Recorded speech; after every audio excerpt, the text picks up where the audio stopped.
সমস্ত এলাকাবাসীকে আমাদের অনুরোধ, পথ চলতি মানুষকে, রিক্সা এবং ভ্যান চালক ভাইদের, অটো চালক ভাইদের প্রত্যেককে আমাদের অনুরোধ, আমাদের এখান থেকে প্রসাদ গ্রহণ করুন। আজকের মুহূর্ত আমাদের সকলের অতি দুর্লভ এই মুহূর্ত।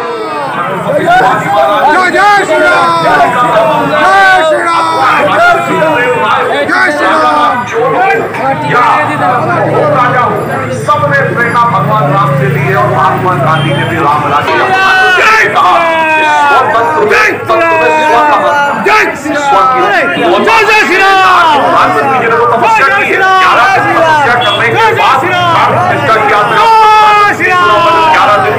नियम संयम रखे। बाबा तुलसी ने আজকের এই দিন রামলালার প্রাণ প্রতিষ্ঠা, অযোধ্যার নির্মাণ, এই মুহূর্তকে চিরস্মরণীয় করে রাখতে সমস্ত এলাকাবাসীর কাছে আমাদের অনুরোধ, আপনারা শীতলভাবে দাঁড়িয়ে দাঁড়ান, গ্রহণ করুন। আপনাদের সহযোগিতা একান্তভাবে কাম্য। আজকে দীর্ঘত 500 বছরের যে একটা ঝামেলা ছিল, সেটা কোর্ট মতোভাবে যেটা কোর্ট সিদ্ধান্ত নিয়েছে, সেই সিদ্ধান্ত নিয়ে সেই জায়গায় রাম মন্দির হচ্ছে। এই নিয়ে পশ্চিমবাংলার যে সরগর চলছে, যে মুসলিম সম্প্রদায়ের মানুষগুলো এরা মেনে নিচ্ছে না, কোনো আদৌ কিছু নেই এরকম। যারা রাষ্ট্রবাদী মুসলমান আছে তাদের কোনো সমস্যা নেই। সমস্যা না থাকারই কারণ কেন, কোর্টকে নিয়ে আমরা সমন্বয় করছি না। কোর্টকে আমরা সম্মান করে কোর্টের যে বিচারিত হয়েছে সেই বিচারের দিকে আমরা তাকিয়ে এটা আমরা মেনে নিয়েছি। এখানে পশ্চিমবাংলার শাসক দলের কিছু প্রচলিতভাবে ফুসফুস করানো থাকে, যেগুলো সম্পূর্ণকে বিভ্রান্ত করা। আদৌ এদের কাজটাই এমন, রাষ্ট্রবাদী মুসলমানদের কোনো সমস্যা নেই। তাহলে এই আজকে যে প্রতিষ্ঠাটা হলো, এটা নিয়ে আপনারাও আপনাদের মানে যেহেতু আইনের মারফত হয়েছে, কোর্টের মারফত হয়েছে, সেটা আপনারা মেনে নিয়েছেন। একদম, সেটা যেটা হয়েছে আইনের মারফত একদম। আর আজকে উদযাপন মানাচ্ছে, আপনি দেখতে এসছেন, মানে এইটা কেমন লাগছে? এটা দারুণ। দেখুন, ধর্ম সকলে যে যার মন দিয়ে সাধনা করা হয়, ঠিক আছে, নিজের ধর্ম নিজে পালন করুন, অপরকে শ্রদ্ধা করুন, আমরা সকলেই শ্রদ্ধা করি, এই নিয়ে কোনো ব্যাপার নেই। আজকে সকল থেকে আমি তো প্রোগ্রাম ছাড়ছি, সকলেই ভালো।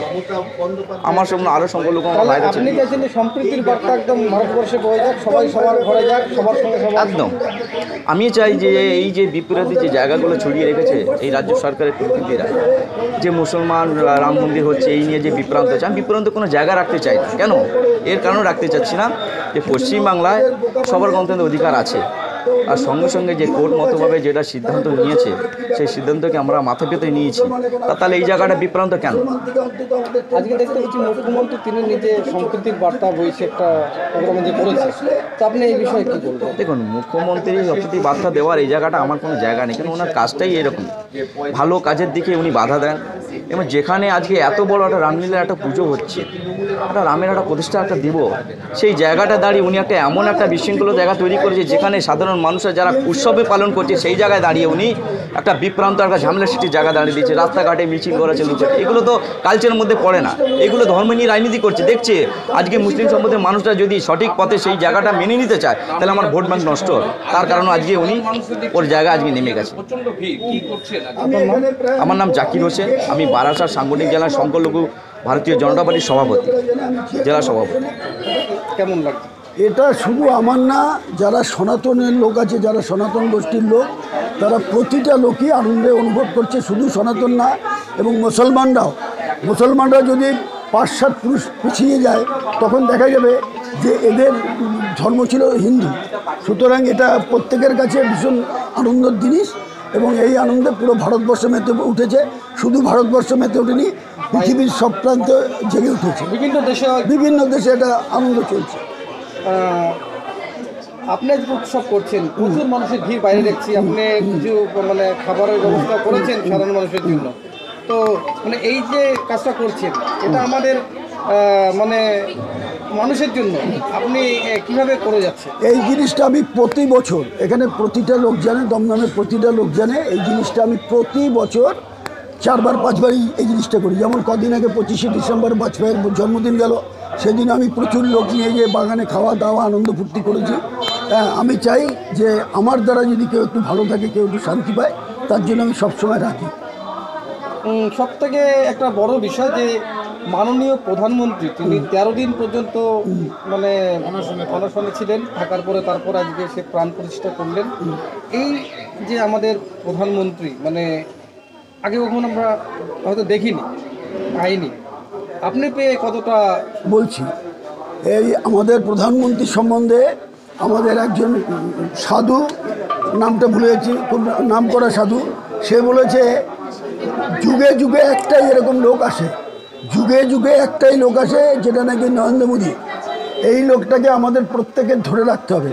ধরে রাখলে আমরা প্রত্যেকে ভালো থাকবো। শুধু আমরা ভালো থাকবো না, আমাদের হিন্দু, মুসলমান, খ্রিস্টান, জৈন আমরা যত আছি যারা রাষ্ট্রবাদী তারা আমরা সব মিলেমিশে থাকবো।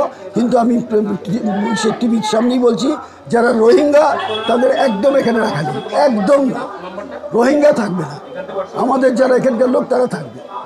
অযোধ্যায় মানে রামনগরী সেজে উঠেছে এবং সেখানে বলছে যে কোনো জাত বিচার নেই, সবাই একসঙ্গে যাচ্ছে, সবাই একসঙ্গে যে মানে উন্মাদনায়। তো এটাকে আপনি কিভাবে নিয়েছেন? এটা ভীষণ আনন্দের ব্যাপার। এরকম আনন্দতে লোক আরও 10 বছর বেশি বাঁচবে এই আনন্দটার জন্য।